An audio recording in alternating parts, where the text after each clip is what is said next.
DC gold cup ফুটবলের ফাইনালের সেই কালো অধ্যায় বিশৃঙ্খলা আর সংঘর্ষের ঘটনায় থমকে গিয়েছিল কক্সবাজারের ক্রীড়াঙ্গন। ভাঙাচোরা অবস্থায় পড়েছিল বীরশ্রেষ্ঠ রুহুল আমিন স্টেডিয়ামও। এরপর ধীরে ধীরে সংস্কার হয় স্টেডিয়ামটি। এবার সেই স্থবিরতা কাটিয়ে নতুন স্বপ্নে ফিরেছে মাঠে দেখা যায় খেলোয়াড়দের ঘাম জড়ানো অনুশীলন। লক্ষ্য একটাই, মাঠে ফিরবে ফুটবল, ফিরবে জয়ের লড়াই। কালো অধ্যায় পেছনে ফেলে শুক্রবার ২১ আগস্ট থেকে মাঠে গড়াচ্ছে আন্তঃ উপজেলা গোল্ড কাপ ফুটবল টুর্নামেন্ট। শুক্রবার জেলা ফুটবল খেলোয়াড় সমিতির প্রথমবারের এই আয়োজনে টুর্নামেন্ট ঘিরে আবারও সরব হবে ক্রীড়াঙ্গন, ফিরবে দর্শকদের উচ্ছ্বাস। তবে আগের ঘটনায় পুনরাবৃত্তি ঠেকাতে এবার নিরাপত্তায় বিশেষ গুরুত্ব। মাঠে থাকছে কয়েক স্তরের নিরাপত্তা ব্যবস্থা। টিকিট কালোবাজারি থেকে শুরু করে দর্শক নিয়ন্ত্রণ, সব কিছুতেই থাকবে কড়া নজর। আশা করি গতবারের যে ভুলগুলো হয়েছে ইনশাআল্লাহ উঠাতে পারবো। যেহেতু আমাদের একটা অভিজ্ঞতা হয়েছে, সেই অভিজ্ঞতাকে কাজে লাগিয়ে আইন শৃঙ্খলার ব্যাপারে পুলিশ সুপার মহোদয়ের সাথে দফায় দফা আমরা মিটিং করে আমরা যথেষ্ট পদক্ষেপ নিয়েছি। খেলাধুলার ব্যাপারে আমাদের ডিসি মহোদয় অত্যন্ত আন্তরিক। ডিসি গোল্ড কাপের সেই ঘটনা থেকে শিক্ষা নিয়ে এবারের আয়োজন। নিরাপদ ও সুন্দর পরিবেশে টুর্নামেন্ট শেষ করায় আয়োজক ও ফুটবল প্রেমীদের বড় চ্যালেঞ্জ।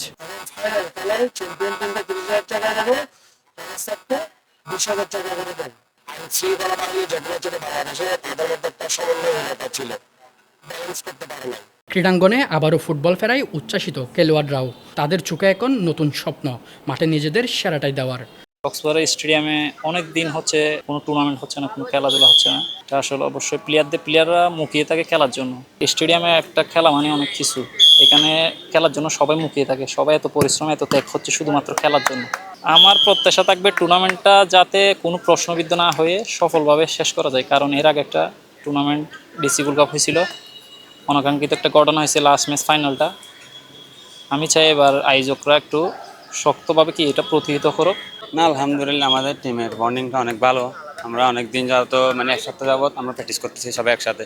আলহামদুলিল্লাহ আমরা কালকে ভালো একটা গেম দেবো আর কি। টুর্নামেন্টে অংশ নিচ্ছে জেলার 10টি উপজেলা। প্রথমবারের মতো অংশ নিচ্ছে নবগঠিত মাতামুহুরী উপজেলা। চ্যাম্পিয়ন দল পাবে ট্রফি মেডেলের সঙ্গে নগদ 30,000 টাকা। রানার্স আপের জন্য থাকছে 20,000 টাকা। প্রতি ম্যাচের সেরা খেলোয়াড়দের জন্য থাকছে পুরস্কার, আর ম্যাচের প্রতি টিকিটের মূল্য 50 টাকা। উদ্বোধনী ম্যাচেই জমবে লড়াই। মুখোমুখি হবে সদর উপজেলা ও চকরিয়া উপজেলা। দুই দলই শক্তিশালী, তাই প্রথম ম্যাচেই দেখা যেতে পারে হাড্ডাহাড্ডি লড়াই। শুধু বিনোদন নয়, খেলাধুলা তরুণদের শারীরিক ও মানসিকভাবে সুস্থ রাখে।